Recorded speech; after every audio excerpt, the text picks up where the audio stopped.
100% سچے ہیں اللہ کے وعدے، اور اس کا وعدہ ہے وَأَنْتُمُ الْأَعْلَوْنَ إِن كُنتُم مُؤْمِنِينَ، تم مومن بن کے دکھاؤ، عزت کا تاج تمہارے سر پہ رکھوں گا۔ یہ وعدہ ہے اللہ کا۔ ہم کب مومن بن کے دکھایا ہے کہ ہم واقعی اس تقاضے پہ پورے اترے جو ہماری شریعت نے ہم سے کیا؟ ملاوٹ ہم کریں، جھوٹ ہم بولیں، ایک دوسرے کی جڑیں ہم کاٹیں، مکر، فریب، دجل، کیا کچھ نہیں ہے جو ہمارے اندر نہیں ہے۔ اچھے مسلمان ہونا تو دور کی بات ہے، ہم اچھے انسان بھی نہ بن سکے۔ مسلمان کی تعریف کیا کی گئی؟ المسلم من سلم المسلمون من لسانہ و یدہ، جس کی زبان سے اور جس کے ہاتھ سے دوسرا مسلمان محفوظ ہے، وہ مسلمان ہے۔ اور ہم دیکھیں کہ جہاں ہمارا بس چلے تو ہم کاٹ کے نہیں رکھ دیتے، ہم کیسے مسلمان ہیں؟ حضور علیہ السلام سے پوچھا گیا کہ مسلمان بزدل ہو سکتا ہے؟ کہا نہیں، بہادر ہوتا ہے، لیکن ہو سکتا ہے کبھی بزدلی بھی کر جائے، آخر بشر ہی تو ہے۔ پھر پوچھا گیا کہ مومن کنجوس ہو سکتا ہے؟ کہا نہیں، مسلمان بخیل نہیں ہوتا، سخی ہوتا ہے، لیکن ہو سکتا ہے کبھی بخل بھی کر جائے۔ تیسری بات حضور سے پوچھی گئی، مومن جھوٹا ہو سکتا ہے؟ حضور فرمایا جھوٹا نہیں ہو سکتا۔ یہ طے شدہ بات ہے، یہ پکی اور دو ٹوک اور سیدھی بات ہے کہ مومن ہو اور جھوٹا ہو، یہ نہیں ہو سکتا۔ اب ذرا میں اور آپ اپنے اندر اتر کے دیکھیں، آج بہانے بنائیں۔ تاجر کہتا ہے جھوٹ نہ بولے تو سودا ہی نہیں بکتا، یہ جاپان بیچ رہا ہے بغیر جھوٹ کے، تم کیوں نہیں بیچ سکتے؟ تم نے خیانت کی ہے، تم نے مال 2 نمبر بنایا، اس لیے تمہیں جھوٹ بولنا پڑ رہا ہے۔ تم نے بنیاد ہی اچھی نہیں رکھی، پوری دنیا کے سودے سچ بول کے بک رہے ہیں، تمہیں جھوٹ کیوں بولنا پڑتا ہے؟ تو جو جہاں بیٹھا ہے وہ لوٹنے بیٹھا ہے۔ جب میں کہتا ہوں الہی میرا احوال دیکھ، حکم ہوتا ہے اپنا نامہ اعمال دیکھ۔ اگر کافر آج دنیاوی شان و شوکت حاصل کر گئے تو دیکھو کہ انہوں نے محنت کی، اور تم جب ہاتھ پہ ہاتھ دھر کے بیٹھ جاؤ گے تو پھر اللہ کا ضابطہ یہ نہیں ہے کہ وہ محنت کرنے والوں کو محروم رکھے اور نکموں کو نواز دے۔ تنے مردہ سے بیزار ہے حق، تنے مردہ سے بیزار ہے حق، خدائے زندہ زندوں کا خدا ہے۔ من جہادہ وجدہ، جس نے محنت کی اس نے پا لیا۔ چیونٹی بھی دانہ اٹھاتی ہے، ہمت نہیں ہارتی تو بالآخر اپنی منزل تک لے جاتی ہے نا۔ چیونٹی بھی ہو ذات کی تو اس کو بھی نتیجہ خیزی تک رب پہنچاتا ہے۔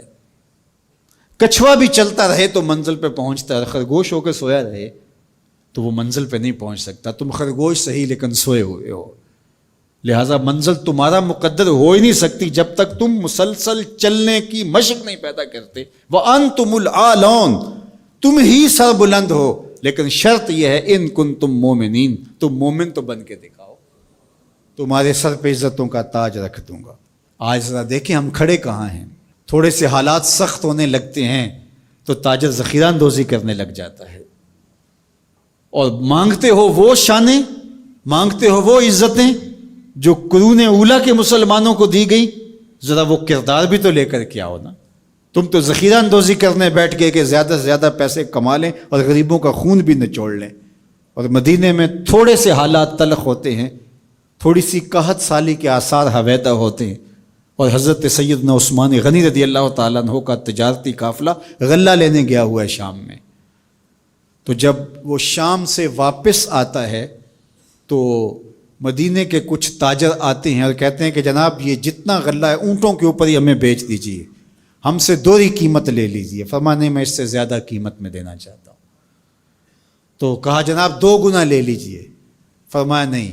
تو کہا کہ اتنی قیمت ہم آپ کو دے رہے ہیں تو آپ نہیں دے رہے۔ کہا کہ میرے پاس ایک ایسا تاجر ہے جو 10 گنا قیمت دے گا۔ کہا وہ کون سا تاجر ہے؟ کہا وہ میرا اللہ ہے۔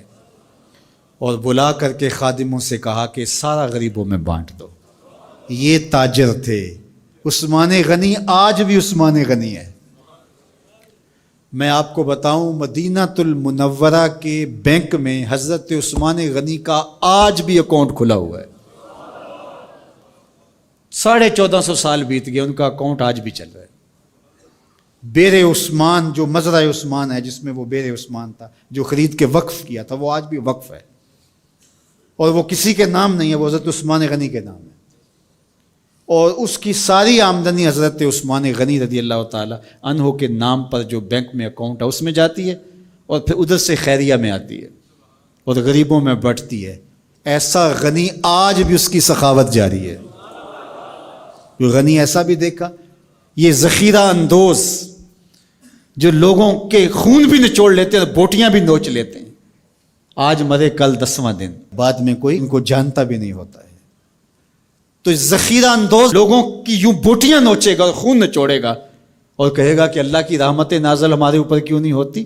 تو کس طرح تمہارے اوپر رحمت نازل ہوگی؟ اس کا وعدہ ہے اور اس کے سچے وعدے ہیں۔ وَأَنْتُمُ الْأَعْلَوْنَ، تم ہی سر بلند ہو، ان کنتم مومنین، اگر